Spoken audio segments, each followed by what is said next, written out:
Greetings, this is Pillar. Next is the Ancient Gladiator, and um, since I covered the Steam games that I have last time, this time I'm going to go a little bit further back into a lot of times from before Steam, before I got into Steam, and look at some of those games.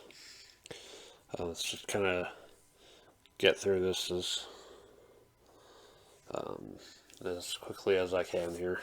Um, Wolfenstein 3D and Spear of Destiny, which are the games my grandma got me into, alongside Doom and all that. It was a very, very blocky kind of game. It's like running around in a maze with guys shooting at you. But that was that was a game that I think Spear of Destiny was the one that scared the crap out of me, like towards the end, because I was like, okay, I got the spear. Where am I now? Why is this place all red? What the hell? But I got through that, and my grandma got me into the shareware levels for the first Doom game, and I was just happy to play through that over and over with the cheats.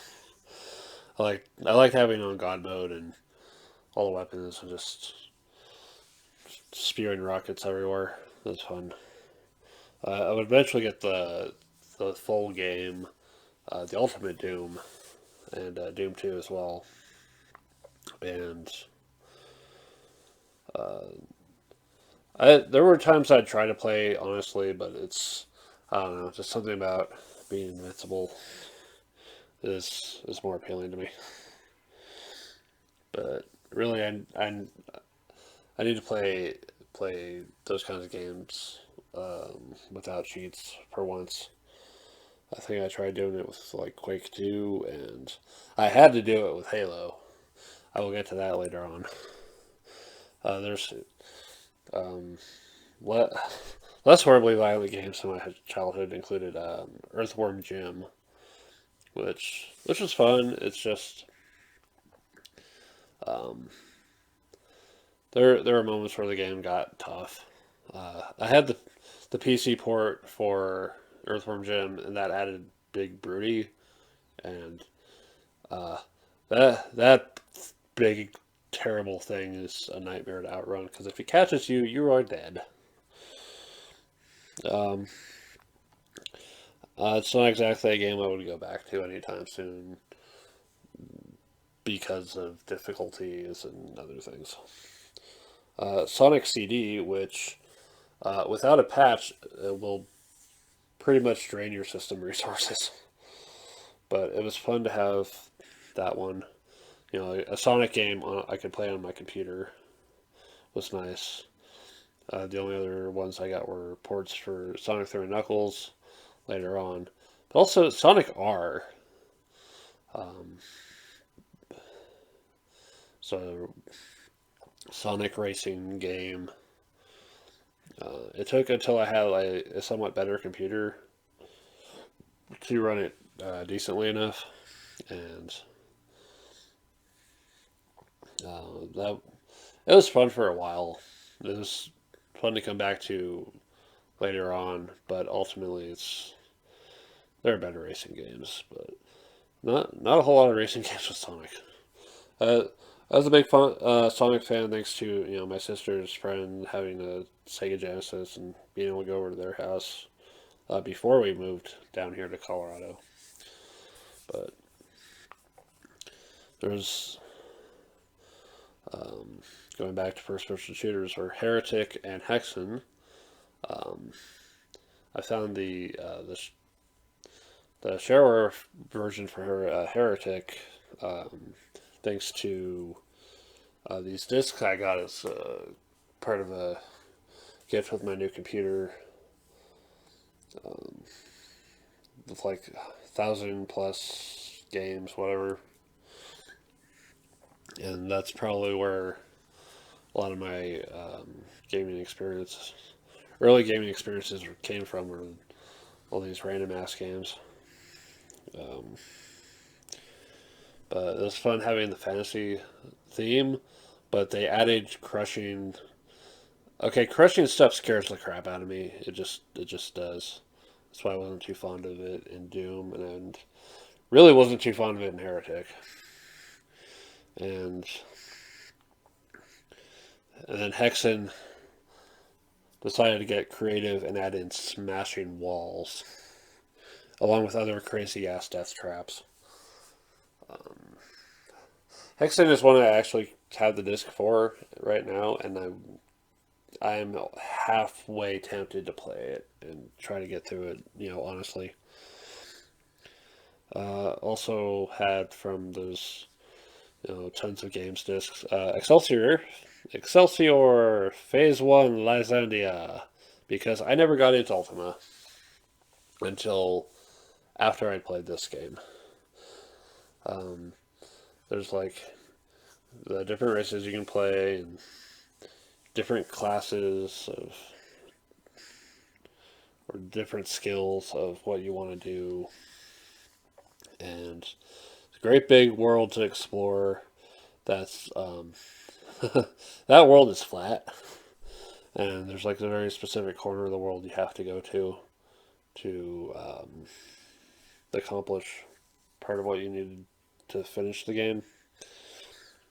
But that one was pretty cool. I think that one I had to draw maps for. Um, the only other one I really had to draw maps for was like Obliterator, which I'm going to get to that later, I think. But also early on I had Diablo and Diablo 2. Diablo was simple, fight your way down to the bottom. If you don't think you're strong enough, do new game and carry all your little stats to start making them even bigger. Then Diablo 2 um, switch things up a little bit. Um, you know, where you can keep the progress you made towards the end of the chapter, but it just respawns to enemies when you leave. Diablo 2 I can easily come back to. Diablo 1, for some reason, that game's not working for me, and I need to figure out why. But Diablo 2, I've gotten through the second difficulty level. The third is just. The third straight up killed me.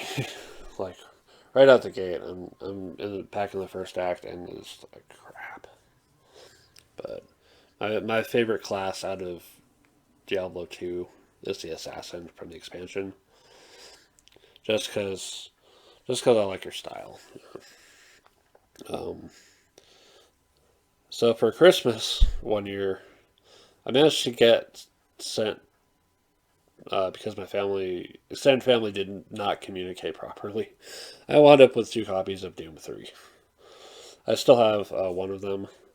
The other, I managed to like take it to GameStop and get like a full refund on one of them, and I was like, okay, and you get my own Christmas gift with that one.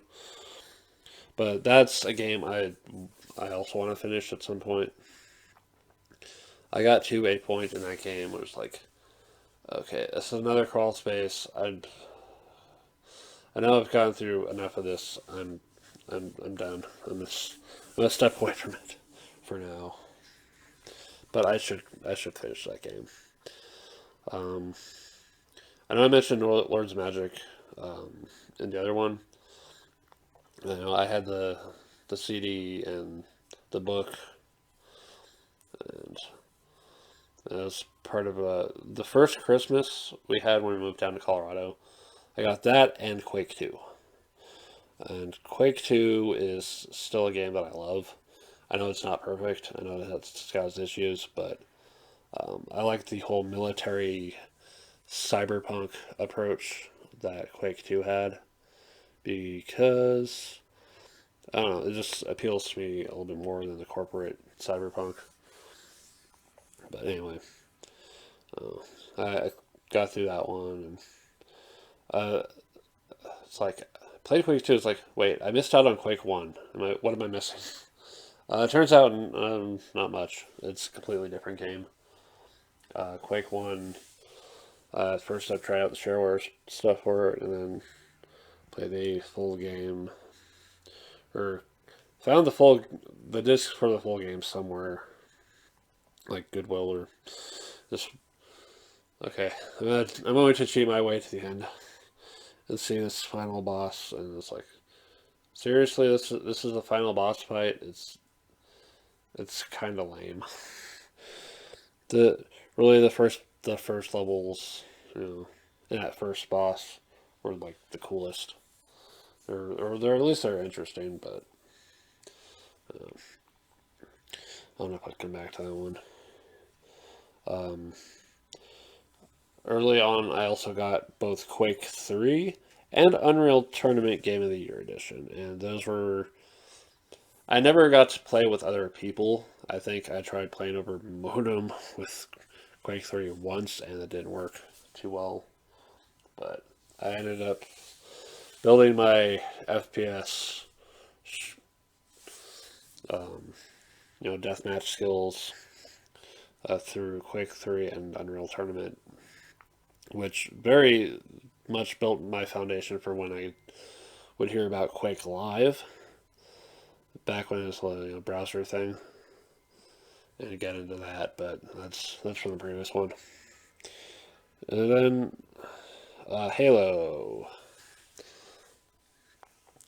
So this is around the time that I got my laptop because I was going to college. That's my gift, and I never really got to play an Xbox until like years later, when I just get the Xbox just for Halo and Halo 2 just for that experience of playing the original game on the original console. And that was a game where I had to get used to the idea of the possibility of failure in an FPS game, because just about everything else is like, I want to cheat. I want to be Superman with a gun. Halo was a game that humbled me on accepting that defeat, alongside the Quake 3 and Unreal Tournament games, where I'd have to accept getting my butt kicked and then just come back stronger. Then there's Civilization 3, which I got kind of later. I want to say like 2017, 2018. I picked up that game, and I've tried it out for a while. It is okay, but I might come back to it. And there's kind of an era of searching for abandonware that I got into as well. Advanced Civilization, the board game. I believe I've talked about that at length during one of the card sleeving videos. But I was looking for that one when we were starting to get into playing that game again, except it was in the form of Mega Civilization. Yeah, Mega Civ is completely different from Advanced, but there's still the basics of growing, getting the tools, building cities, trading, all that. And if it's just a nice way for me to kill a lot of time. I just really, really don't care much to do anything else. Thexter, which was a game I had way the hell back when. And I remember So at first I got this one game from a software store, and it did not work at all. Couldn't play it. Took it back, and used what I got from the refund to get Thexter. And that one came with both the 5 1/4 and the 3.5 floppies. The 3.5 floppy did not work at all. 5 1/4 did. That game was hard, but it was cool. I eventually found a trainer for it to get to the end of the freaking game, because I wanted to see the end of the freaking game. I I haven't recently messed with it, but I might try it when I have some time to kill. Obliterator. I remember reading about that one. Was looking up Psygnosis, and it's like, okay, this this looks like a game I'm gonna have to draw a map for, and it's a good thing I did and plan out a route accordingly. But I wasn't unable to do those roll moves, so I get to the sections where I need to do rolls, and I just end up having to tank like half my health and damage. But that game is the secret to beating that one is you make a note of where you have to place all the bombs. You go to the furthest one out of the way first, and then make your way back to the front. That way, when you place the last one, you're close to your escape vessel and you can get out of there. Um, Another one from the ton of games on a disc days was Stellar Conquest 2469. Apparently, there's an old board game called Stellar Conquest. I might look into trying to find that one if someone has one in good condition, just for the sake of, you know, part of gaming, part of board gaming history. But this one was like, um, a space conquest game, playable any reasonable amount of time. But you can also save and load if you need to. Um, that's, these days I've got, I can go play Twilight Imperium or Eclipse or StarCraft. But I think that the kind of simple system of Stellar Conquest was nice. Space, another game from the big disc of games. Side-scrolling shooter with a really silly plot, and then the ending is just like, really. So are you shitting me? It ended that way. Well, but then there was Framed, a platforming adventure action kind of game where you start the game in a prison and you're trying to get your way out and figure out why you're in there in the first place. I I got through the shareware episode and I never got around to finding the full game. But that one was kind of cool. So I had to figure out what things needed to be combined. Um, the Ultimately the big thing you're looking for is getting an ID and switching out the picture for your own and getting a uniform, and that's how you get out of the prison. But it takes a long journey to get to that point. And then I think I was looking for more stuff like Diablo and roguelike stuff. And that's how I found Doom the Roguelike. That game was surprisingly fun for being a very low-tech looking game. I think someone was saying they recently upped they did a version that ups the visual quality. So instead of asking characters, you're getting pixel images. I might come back to that one. I've only ever gotten through the whole thing once, and that just came down to freaking luck. And finally, Minecraft. Uh, what is there to say about the game that has not been said already elsewhere a million times? It's my go-to game for. I don't really want to fight anyone like in Quake Live right now. I just want to do something creative, and I want to listen to a podcast or a YouTube video. I'm going to play Minecraft, and that I have a bad habit of just giving up on a world at times and deleting it and making a new one. And especially when I get hit with a major loss, like dying or finding myself in a particular area that's just I don't want this here. I want this. I can't I can't get through this new world. Um, but yeah, Minecraft is just I got it back in October of 2020, so nearly 2 years of playing this game, and I keep coming back to it. But I need to spend more creative time on my real world stuff too. But anyway, there's probably been more games than that. I'm just kind of going through these ones real quick. But hey, this is probably going to be it for the Pillar Loves PC gaming series. Um, I'm sure there's a ton of games that are more recent that are really cool and stuff, but my computer can't handle recent. It can't handle the high graphics stuff. So I'm totally okay with playing the older things. It's fine by me. And you know what? I still have fun. This has been Pillar Nexus, the Ancient Gladiator. See you next time.